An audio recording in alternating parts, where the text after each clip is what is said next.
Hello, we're back again. Hello. Sandi and Robert Antemedi, perhaps Aqualia and some other multidimensional selves that may come in.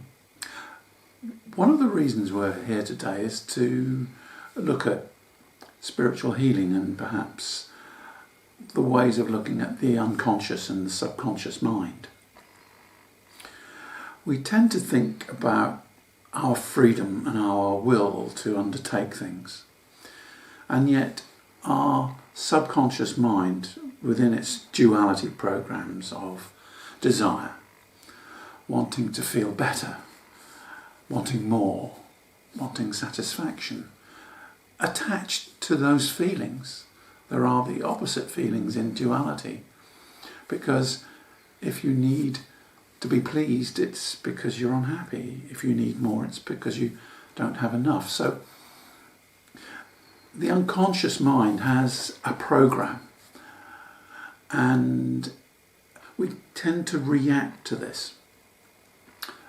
What many people are doing now is transmuting the subconscious mind, looking at the drivers that drive them forward, changing these to be more in tune, to be more loving and kind towards themselves to that extent. And yet, freedom and free will. Each thought, each emotion has autonomy. We are a system that is set up like the universe. We are a microcosm of the macrocosm, and indeed the other way round. So each of these thoughts and feelings has its own interaction and its own free will. So, for example, we could have a sadness, but we could have fear of sadness. But that is one feeling judging and feeling another feeling through fear. And yet, what is sadness when you are in it on its own? It is nothing to be afraid of. It is just incredibly sad. So these parameters, this background, if we call it that, are some of the ways in which many people are working. And this is the way that Sandi and I have looked inside ourselves for the last few years, allowing the unconscious mind to present, usually in pictorial form, information about duality that's stuck, or where there's trauma that can come out, to create space in order that it be filled with light. But I felt it was first worthwhile mentioning how we see the subconscious mind working. Everybody else might have a different way, but it fits in with what we are being told. Is there anything you would like to add to that, Sandi? I have a question that came up that may taking on a different tack, but so I don't want to divert you from the tack, but one of the questions that came up while you were talking about freedom was, do we actually have freedom, or is it just freedom within the parameters that we came here to live? That's a very good question, and I think it depends on where you're looking at it from. If you're looking at it from division in self, or as an individual person, then freedom lives alongside restriction. It lives alongside oppression. Whereas in the higher realms, there is no oppression.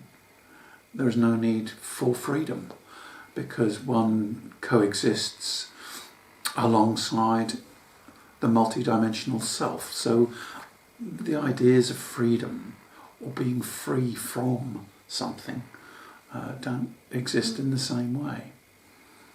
And yet here, our freedom, we perhaps see choice in every moment, but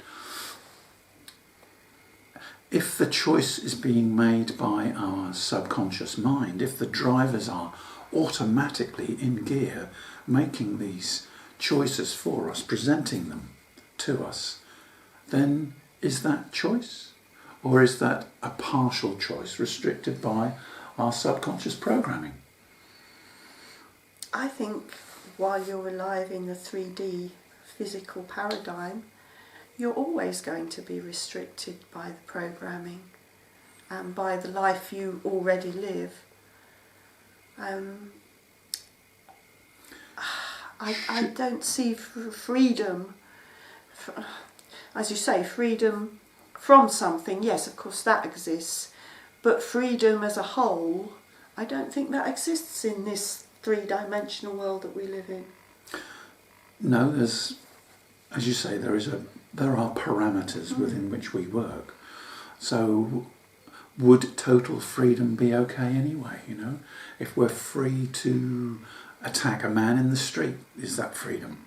Certainly not freedom upon the person who's suffering it. And yet there was a recent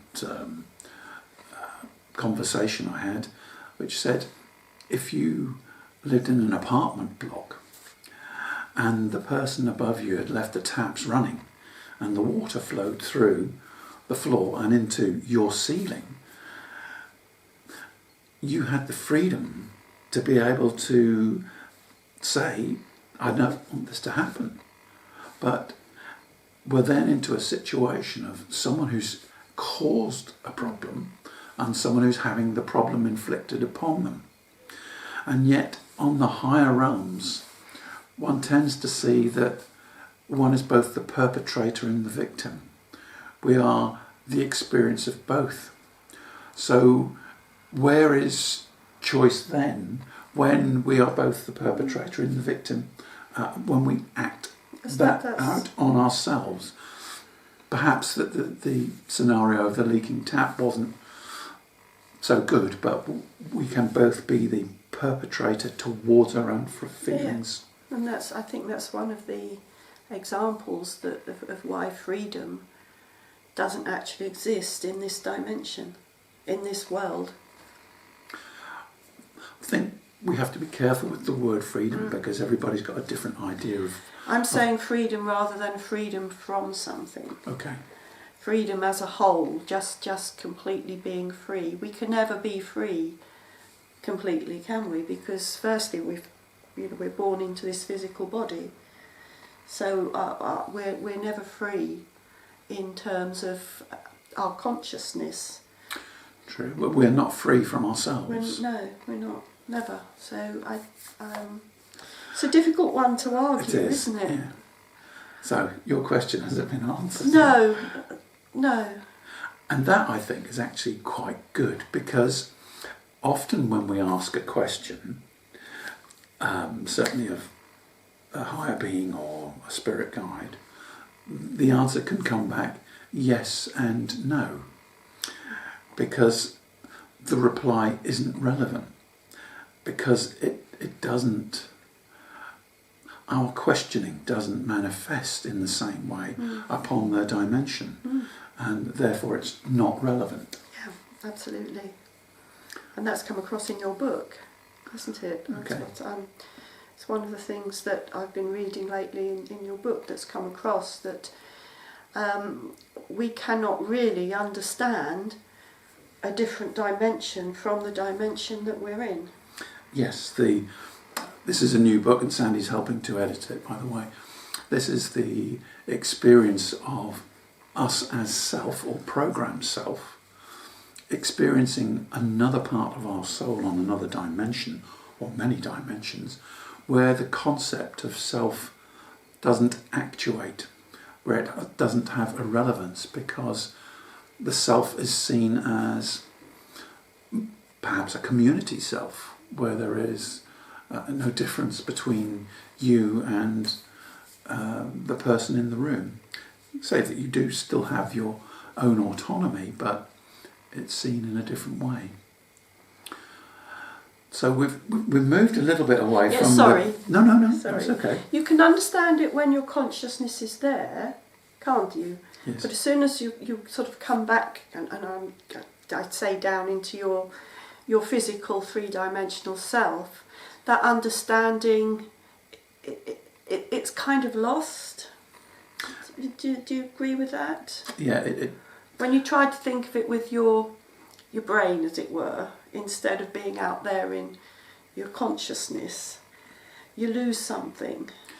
yes, it's a bit like saying if there's a wheel with 1,000 cogs on it, with fine teeth, it's not going to fit in a wheel with 10 cogs with big fat teeth. Yeah. So Exactly. it does turn it round, but not cohesively. Mm.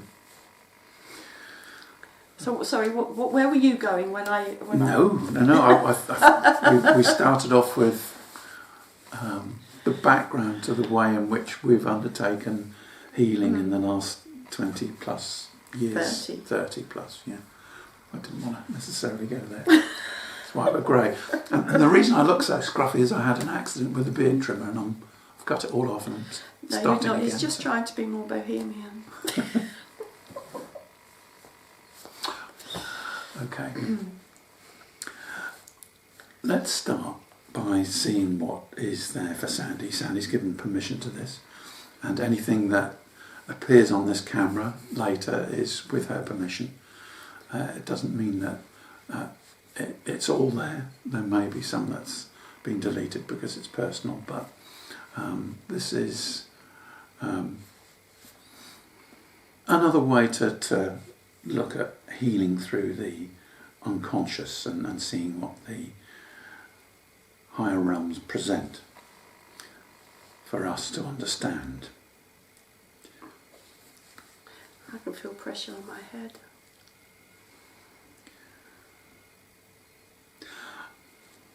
You can have your eyes open, Sandi, or your eyes closed if you wish. I'm seeing you as a small girl, probably 3 or 4 years old, being tugged along by your father. I can see it. There's a sense that, interestingly, you were talking about freedom and autonomy earlier on. This is a young child. I was 2.5. They sent me to stay with my auntie in Derbyshire while my brother was being born. They didn't send my sister away, they sent me away. Because they couldn't cope with me as well. I can see it in my head. When you say they couldn't cope with me, how does that leave you feeling?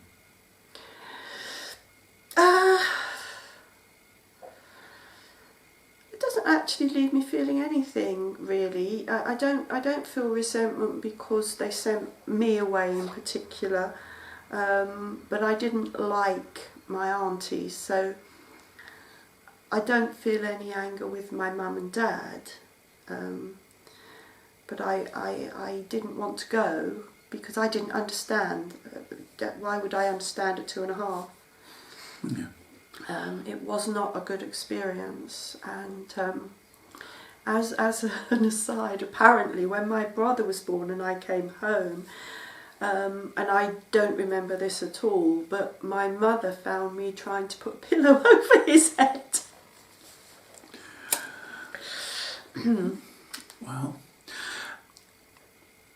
was there a sense of loss of autonomy or loss of free will in as much that what you really wanted to do became irrelevant? Yes. So would this have been one of the first experiences of really not necessarily getting your own way, but the feeling of being abandoned, being moved? Probably rejection. Okay. Rejection from the family. Leaving a sense of being separate and a different part of the family. Maybe, yes. I've never thought about it like that before, but yes. Have you always felt as though you were a different part of the family? Yes.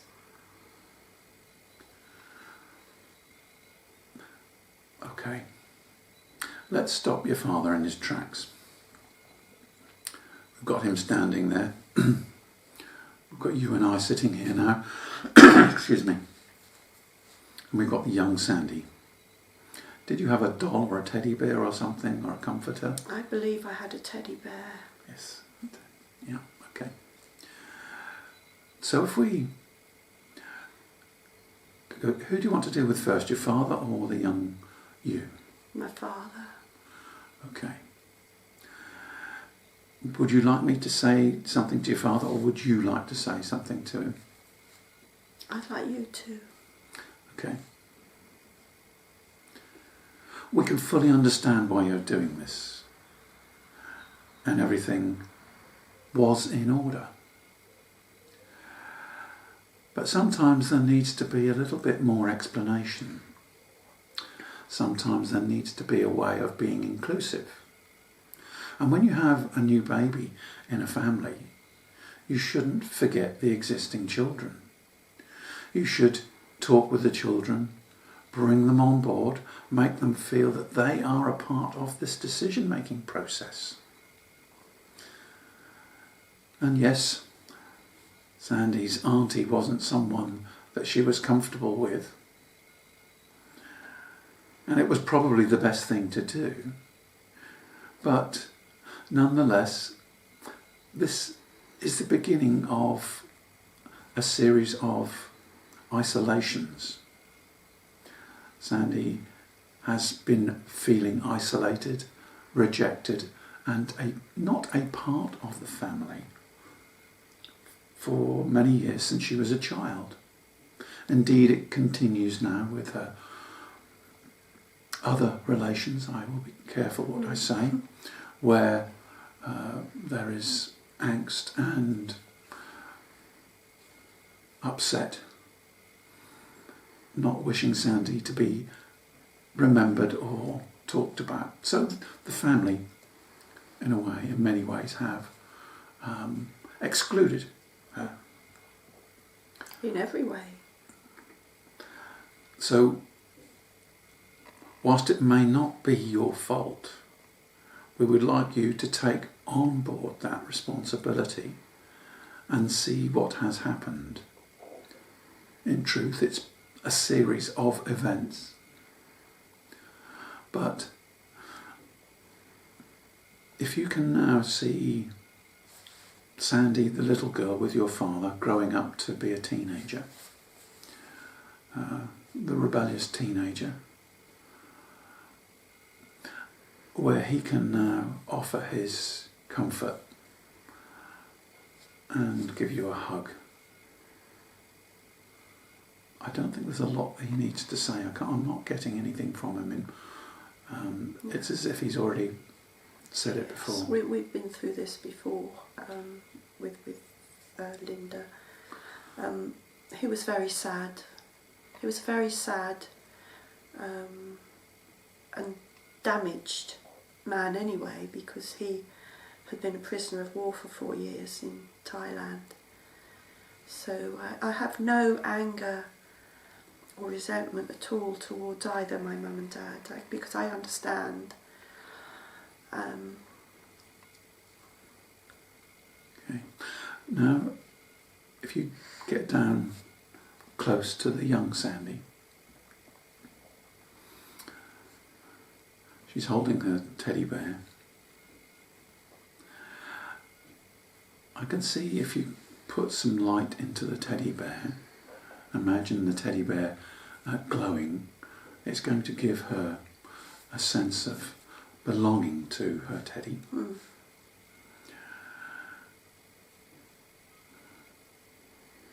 And is there anything that you can say to her as the grown-up to your child, the child you were? Actually, being apart from the family has not been a bad thing at all. It's made me into the person that I am today in a lot of respects. Perhaps I wouldn't have had all the adventures and experiences that I have had this not happened. So I understand that it feels traumatic at 2.5. But it's just the first in a series of wonderful adventures. She's saying, but I know I am alone. No, you're not alone. You're never, ever alone. She's saying, but I am alone with myself. Your multidimensional self. I think if we say to her, it's a very early realization that the external world can't provide you with happiness and love. It can appear to do so, and certainly parents can provide that safety and that loving environment. But the realization that you are an individual and that what you think and what you feel is the basis of who you are. So in some ways this is, using the word from earlier responsibility. Realizing that the autonomy that now comes in life comes with the responsibility for how you treat yourself and what you think about yourself. So even in these early stages, there will be degrees of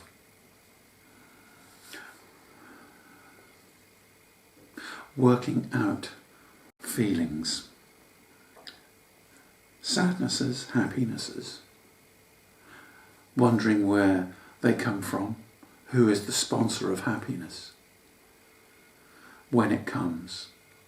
So, in many ways, the subconscious is now experiencing events, life events, and is imparting those life events onto the subconscious and, in a way, programming the subconscious.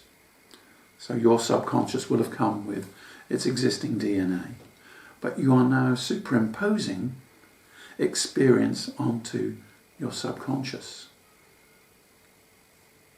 One of the ways that we know to overcome this is to not have experience and to unplug from experience, to feel that you are not feeling this is something that she knows. So that's a counterpart within the subconscious to stop that machination, to stop those thoughts from going on. A deadening of the feelings. And this is perhaps the first occasion when this happened. The realization of this. And that's why it's come in today.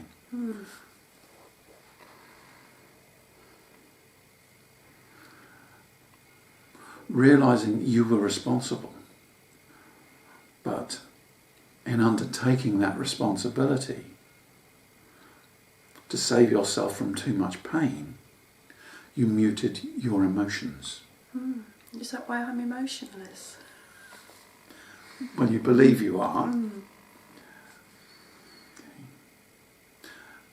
Let's see her. But then I haven't been all my life. No. We're taking this particular aspect that feels as though she has been. There will be other counterparts that feel as though they have expressed emotion, but that hasn't helped either. So there will be light within dark and dark within light and vice versa. I didn't say good or bad. Let us take this young Sandi and see her grow to a teenager. With the exuberance of youth, she had a great confidence as well, knowing that she was self-responsible and was not dependent upon other people for her emotional needs. She was self-sufficient in her emotional needs. This meant that the relationships that you could experience, you experienced from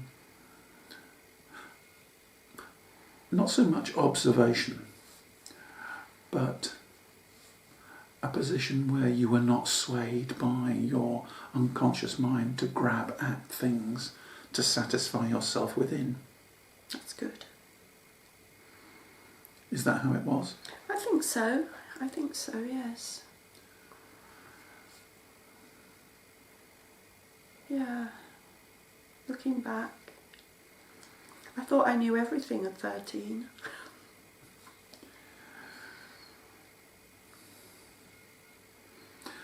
We can see her growing through the stages.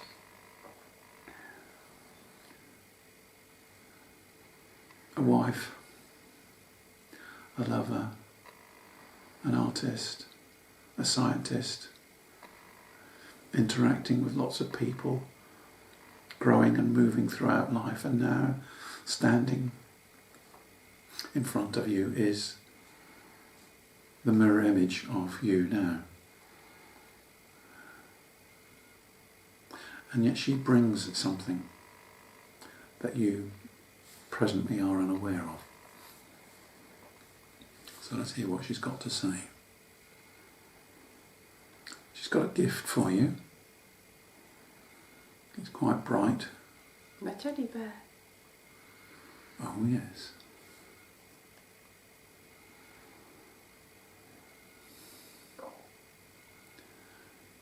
She says,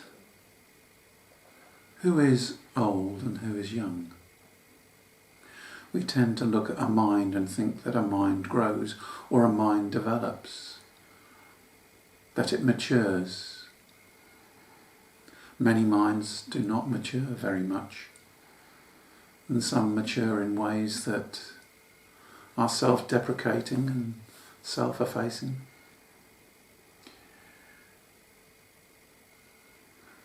But I am still the same person. And yet what I wish to bring from the unconscious part of my mind is the steadfastness when I embrace emotion. I, like you, we are the same. We have degrees of intensification of emotion. And yet, we feel as if there is a slight control over it, as if there is no freedom to it, as if it is reined in, or that it cannot go full pace, as if it has a pacemaker. It is constrained in some way, as if it will take us to a place that would be uncomfortable or cause us to suffer these early anxieties. We know that feeling one feeling through a feeling is not the same. And we have looked at emotions most often and seen what they do. And yet they have their freedom. They have their freedom within me.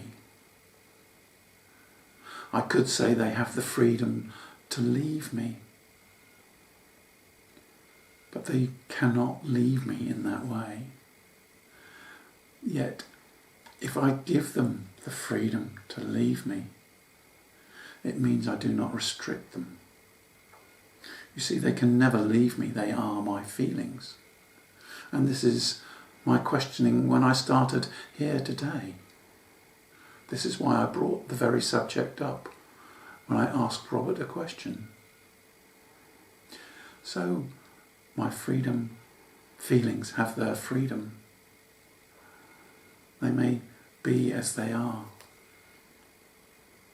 I have no fear as to where they will take me or what they will do. I am the part of you that knows this in fullness. There is no need to counter a feeling, to counter a thought, only to say in love to the persons that you meet in conversation, what you feel is appropriate for them.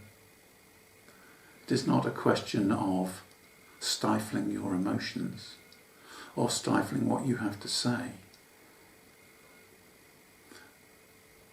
There will be no stifled emotions in order to break free from. The sense of freedom will be greater. Because as I talk this way, and I am this person, so I will become you. I think if you can now allow that part of you to join with you, Sandy, feel her coming in. Oh, wonderful.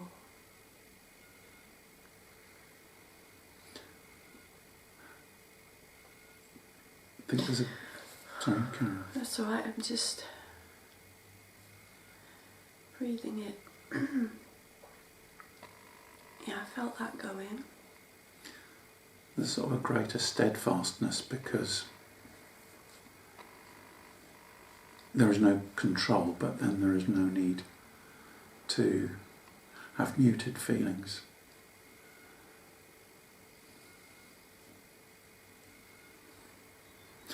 I suppose in a way it must have been quite traumatic in terms of trust.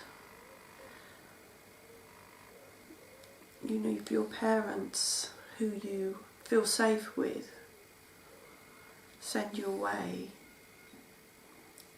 it must have stopped me trusting love. Do you see that? I do know you say it, yes. Mm. And the only person then you can trust. Is yourself. But trusting yourself means you have to control yourself in order to trust yourself fully. Mm. So controlling emotions and controlling thoughts to keep everything in balance. Only then can you trust yourself when you can see yourself functioning. Mm.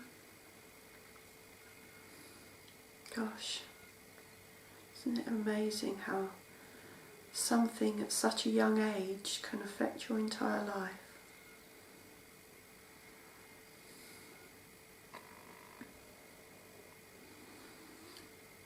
Okay, what I'm now seeing is if you can pull the teddy bear from your chest, hold it at arm's length so that you can see your teddy bear growing into a silvery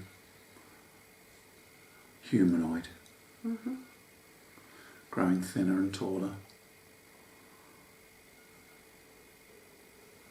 We have now in front of you one of your higher light bodies. This is a male aspect. You've been concerned over recent months as to what you hear and what you don't hear.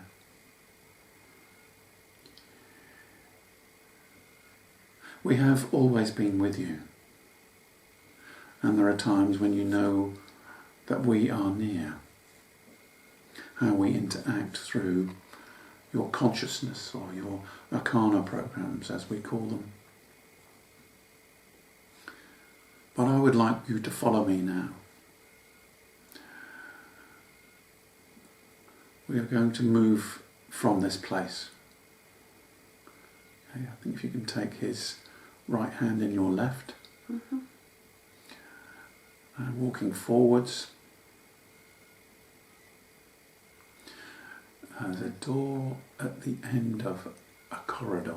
I felt like we were going up some steps. Okay.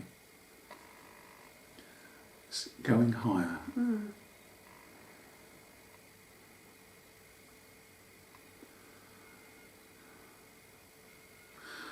We're going to be coming out into a futuristic scene.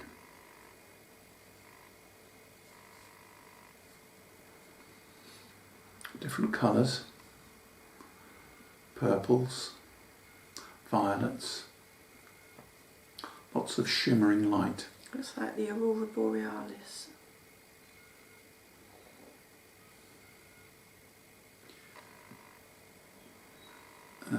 He's showing you Aqualia, who's on your right hand side. Mm-hmm. She's available for all your thoughts. Aqualia is your guide or your higher self. On this particular occasion, this male aspect is taking us a little bit further to the left, where there are some unusual steps with curved railings that come from the bottom of the steps. So it's a bit like a tube with steps in the bottom of a tube. Yeah, I can see that. And these go up into a vessel of some kind. So the steps are heading from the left-hand side up and into something. There is a metallic feel to it, but the metallic is vibrating. It's an energy metallic, if I can call it that. I can feel energy in my heart chakra. Okay, but if I let you go up with him first, you can see what you can see once you pass the top of the steps.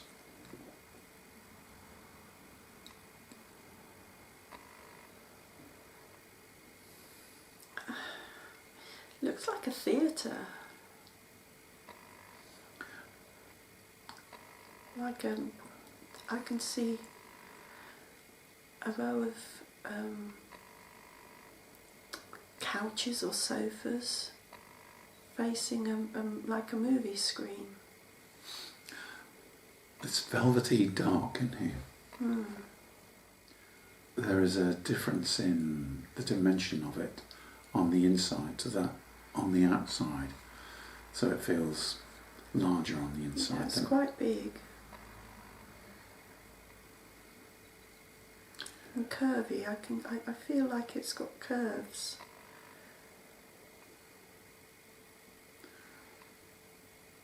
Okay, if we go and if you sit with him on some of these seats, there is sort of a dark velvety feel about them. Yeah, they're very comfortable. Like curved to your contours. There's a waist buckle, a buckle for the knees,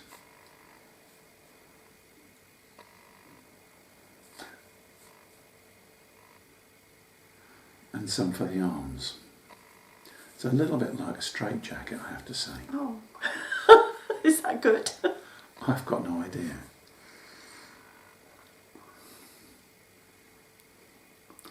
How can you buckle yourself into a straitjacket?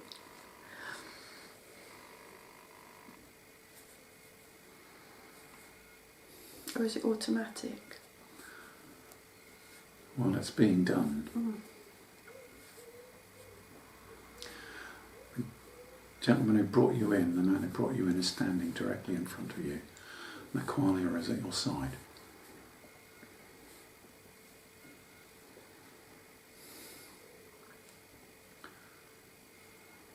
And he is having a joke and saying, "Buckle up, you're in for a good ride."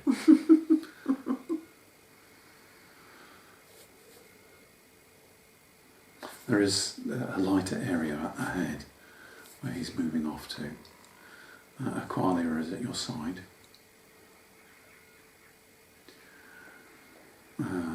The space is filled by other people.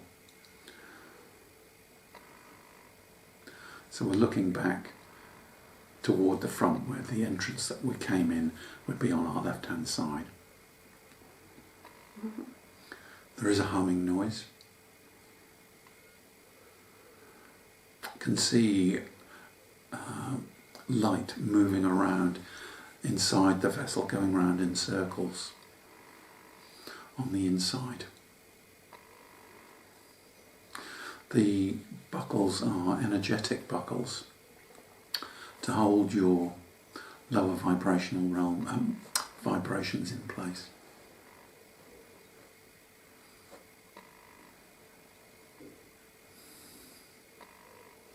There is a sense of movement.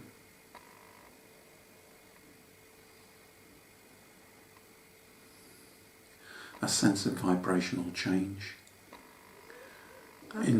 Sorry, I can feel energy all over my body now.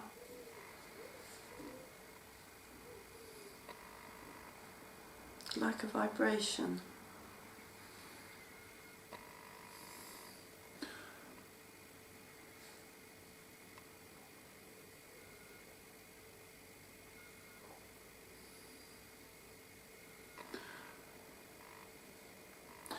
The pitch is getting higher and higher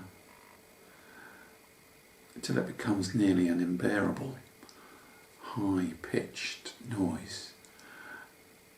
And then the pitch becomes so fine that it becomes solid. It stops vibrating. It's just there. That energy is moving around you.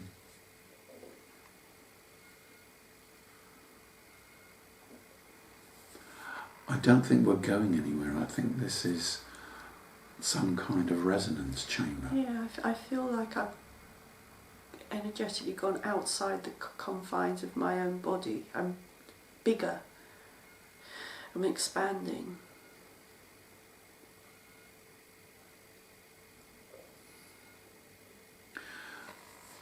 Okay, I can see what's happening now. If you move your consciousness into a qualia who's on your right hand side, feel her vibration. The resonance is going to change again. There's no need for belts or buckles in that vibration. That's changing as well. It's like a folding of energies, like a ball of energies going round in a folding motion. I feel taller now when I'm in her. Look out and see your hands. See your long fingers. Blue.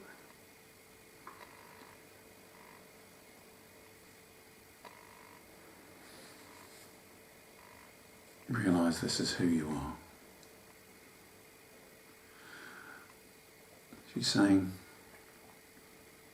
the point of this is to see that there is no difference between you or I. We are not separate. There is the appearance of separation.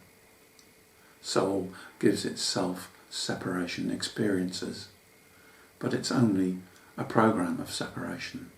Soul is not separate from itself. I am not separate from you, nor vice versa. There is no difference, just a perspective. The perspective from self and from a 3D program to me, and now from me to you. In me, as this light being of yourself. Look back to the Sandi who is held in vibrational compatibility. It is you there being held in compatibility. Your perspective has changed. You are seeing yourself held in compatibility. You are outside that self. You are in your soul self. Could be said a level of soul self. But if there is no measurement, we can still say it's soul self. Within this element, there is no more to be, nothing to do, nothing to gain. These may be strange concepts for some people, but you are satisfied. The self is satisfied. And the self is not satisfied because there is also non-self here, and there is no need for satisfaction. I am at peace. I am just is. I seek not betterment in myself. I seek no more. For to seek more would be to say that I am not good enough, or I do not have enough. I have all that I need. My understanding and my wisdom may be different at this point, but I need nothing. You could say I don't even need my lower selves, yet they have my consciousness and soul running through them. But they have a program of forgetfulness and a program of separation, and they believe and see themselves to be separate. I do not see them as separate. You say they. Yes. There is more. There are more soul experiences across the multidimensional self. Wherein does Sandi consciousness lie, if not at the heart of all? And all her other multidimensional selves lie at the heart of all also. No one is greater than any other. It is a perspective of self that sees deference or difference. Why should you not be at the very, very heart of all? For you are the universe. You are the creator. To say that you are not creator is to denigrate yourself. You see, there is no divide between anything. How can there be? If creator energy became source energy, which expressed itself through the universal soul into all sorts of other types of soul, wherein lies the difference?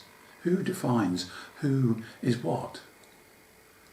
You cannot be Sandi soul without being creator or soul source. One would not exist without the other. There is no difference in terms of judgment.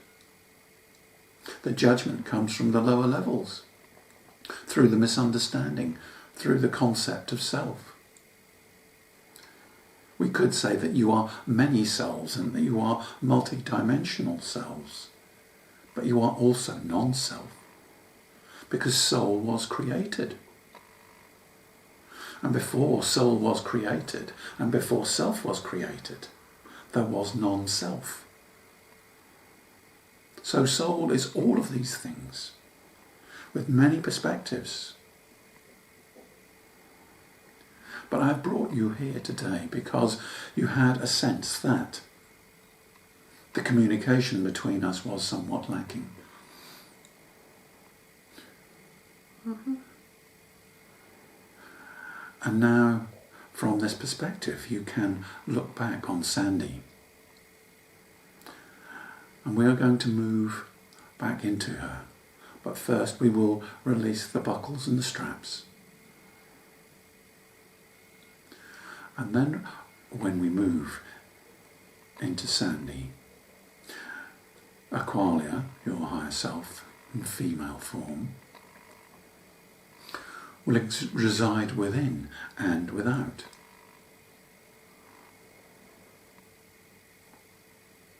Someone keeps tipping my elbow, pushing it from behind.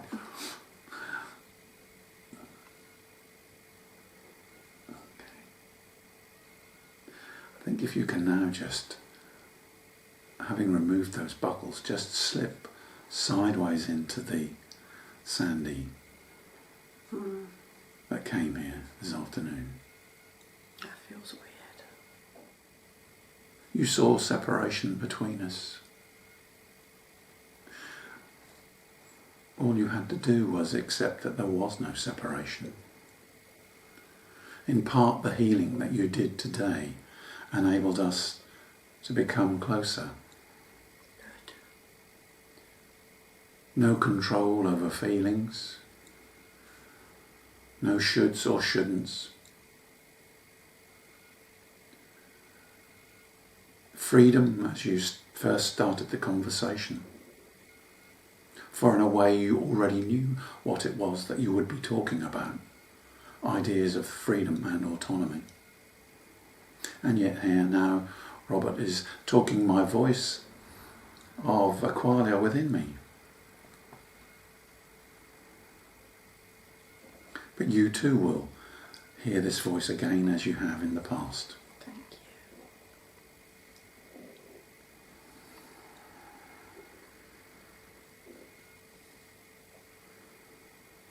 you. In some ways, you could view yourself as me.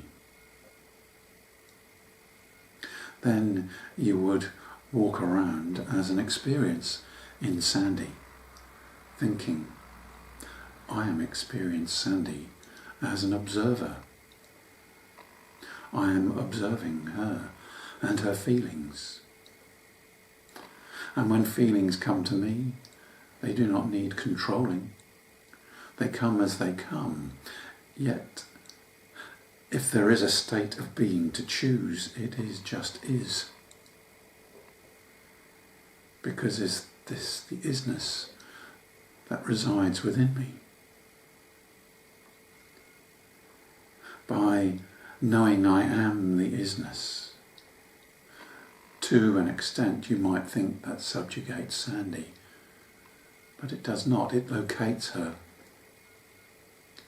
Because I am the isness, and I am Sandi.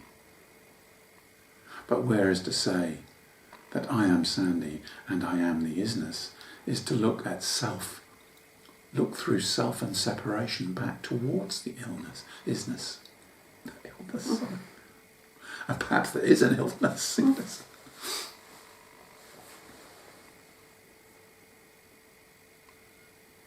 So yes, I would ask that you walk around and know you are the isness, and see the Sandi experience as an extension of that, and not the other way round.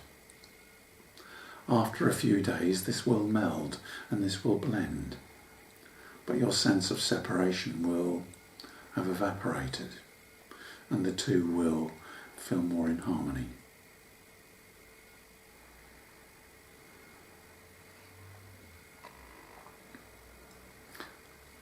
I think that's it. I've been seeing myself as an observer for some time.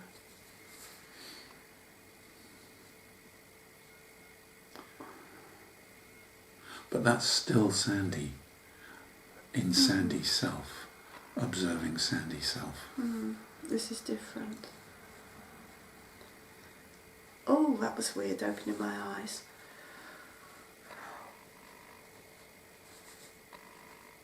Oh, gosh, that's strange.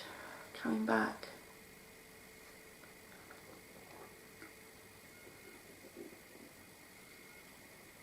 But did you see something different or in a different way? It was just a shock. It's hard to explain. It's like coming back from a different place. And I opened my eyes and it was like the outside was vibrating. It's calmed down now, it's all right now. It was weird. It's hard to explain some things, isn't it? It is. Golly. I've got Antemedi standing here and he's within me at the same time. And he's saying to you, he's putting his hand on your head and saying, what was said will be so. Thank you, Antemedi.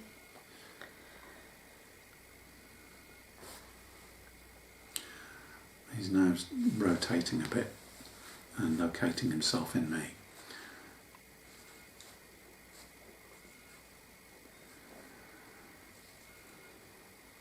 There are many people who talk about healing.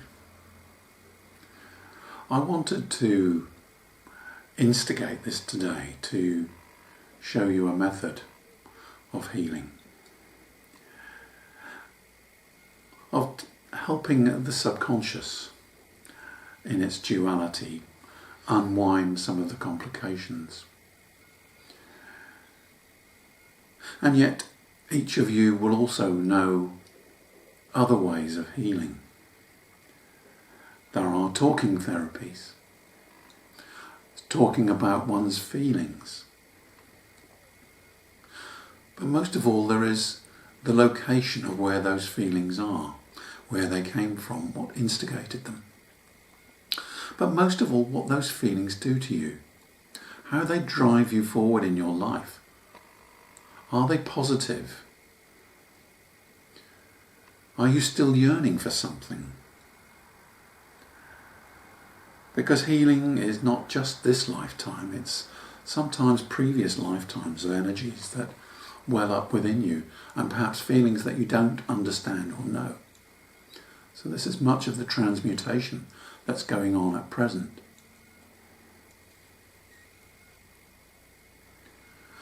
I'm happy to answer questions from anyone in this respect.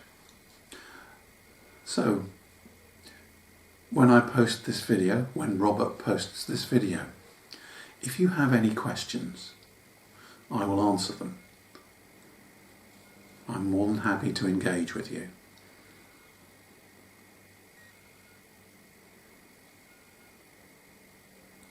Okay, I think that's it. Wow. That was pretty powerful. Oh, I didn't realise I was going to be the subject today. Yeah. Interesting that you feel it's profound because it's happened to you, which it would do. Well, yes, of course it was. It's. I mean, the actual incident has come up before. So when I was working with Linda, but the way it made me feel today was different to how to those aspects of myself that came up before. His answer to that is the person that you are today has got a different knowledge, vibration, wisdom and understanding about your soul and what your soul does. The information that was imparted today could not be imparted 10 years ago. That's true. Yeah, that is true. Yes. I wouldn't have understood it 10 years ago or whatever. That it wouldn't have hit the spot. Mm. But it makes complete sense. All of it makes complete sense. Good. I don't know what more to say. It also shows me why I haven't had a long-term 100% relationship, because I've never really trusted myself enough to go there. Keeping a little bit back. Yeah. Wow. Oh. Aren't we amazing? We are, yes. It's uncovering it. Yes. Mm. Good. Have you got any more questions? Makes you... There can't be many people that do allow themselves to have a full 100% trusting relationship because of the way we're programmed from the word go, surely. Well, we've got the collective consciousness, which doesn't allow it for a start, which is programmed. We've got our DNA. We've got the experiences and the relationships that are going on all of the time. I think we can only live it to the best that we can. Oh, absolutely. Yeah, that's all we can do, isn't it? And I think we have a sense of when we can trust someone. You know, you meet someone in a supermarket, or you bump into someone in a coffee shop, definitely. have a conversation, and away you go. Absolutely, but that's not the same as trusting yourself. well, you have to trust yourself in order to be able to act in a situation like that.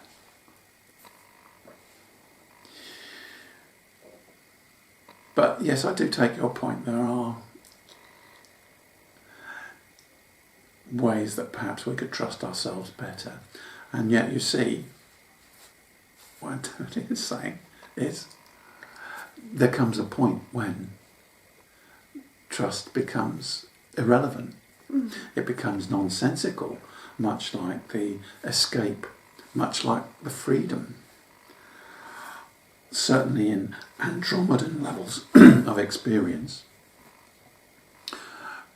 trust is not seen, there is a just is. That brings me back to the start when I said it's very difficult, nay almost impossible, to understand a higher dimension from a lower dimension. It is very difficult, yeah. Because when you're there, you're out of your body doing the work we do on that superconscious level, I don't know what you would call it, but when you're there, you know it's true, you fully understand it. Yeah. But we can't live there. And the fully understanding it goes beyond acceptance, goes beyond trusting, and it is this element of just is. And the people that you meet, the other beings on that level, are just is as well. There's the interface between people. There's no.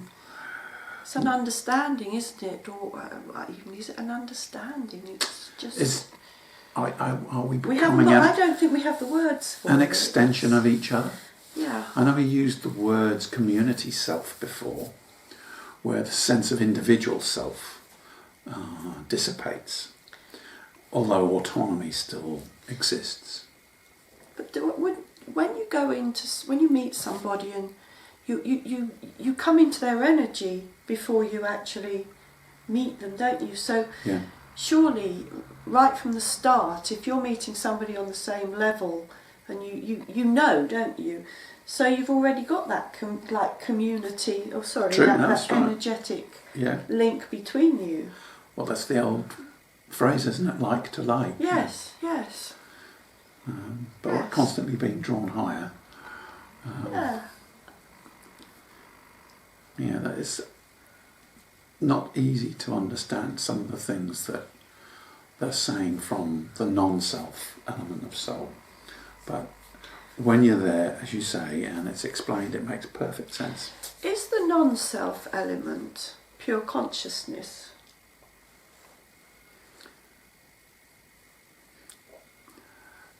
All is pure consciousness. It depends on how you define consciousness. You see, taking the position of the shining blackness, which was created from Moha and creator energy, these basic awarenesses, and I explain this in the book, how they become an Akana program, a consciousness. The consciousness is also a program of non-self as well as a program of self. And as I said earlier today, things existed before self, before love existed, and before soul existed. And we are all of those things to boot. So we are non-self, and we are programs. We are living programs, you could call it. To use the word consciousness somehow limits its expansiveness. To understand that a program can interact with thousands, if not millions of people if they wish to have a personal interaction with one individual. Our programs are so diverse and so enormous, if you want to call it that, expansive, because they are universal in that respect. There is nothing that's impossible. And that might sound like a bold statement. Of course there are not so much limitations, but for example, the 3D world that you live in, it has parameters. That's the reason for your experience. If you didn't have those parameters, if you didn't have those restrictions, then you wouldn't have your experiences. Are we only limited by our imagination? Our imagination is unlimited, as you say. But we are limited by our imagination because we can't conceive of all there is. This is the difference between you and I. You look from your database to see what you can imagine. Mm. Whereas when you take yourself beyond self, when you take yourself into the living of the isness, into nothingness, which was the crucible of all things, within nothingness there is all possibility. I know that sounds strange to you, but I have gone to great lengths to explain it in my writings. I know, I've read it many times. There is unlimited potential. Sorry, unlimited possibility. Potential is something different. Probability. And probability, yes. So you allow things. Otherwise, if you imagine things, and there is nothing wrong with imagining things because that works, you use your imagination to create things, but you're creating from your existing data and creating from the idea of self. That's why I'm saying that we are limited on this dimension. We are limited by our own imagination. Sorry, I misunderstood. Yes. So yes, on this dimension, yes. Yeah. Sorry, I don't think No, I made that no. clear, but yeah. It's mind-boggling, isn't it, the possibilities? It's amazing. We're It is. amazing. We are just... Everyone is. Oh yes, We. We are. Yeah. We, Yeah. the universe, Yeah. everything is just, wow. Wow, we are amazing. We're more than amazing. We can't put it into words, can you? It's. Yeah. Good. I think we've probably covered quite a bit. That was fantastic. Thank you, Rob. Yeah, well, Thank you, Antemedi. Yeah. Well, And Aqualia. say goodbye till the next time. Goodbye. Goodbye.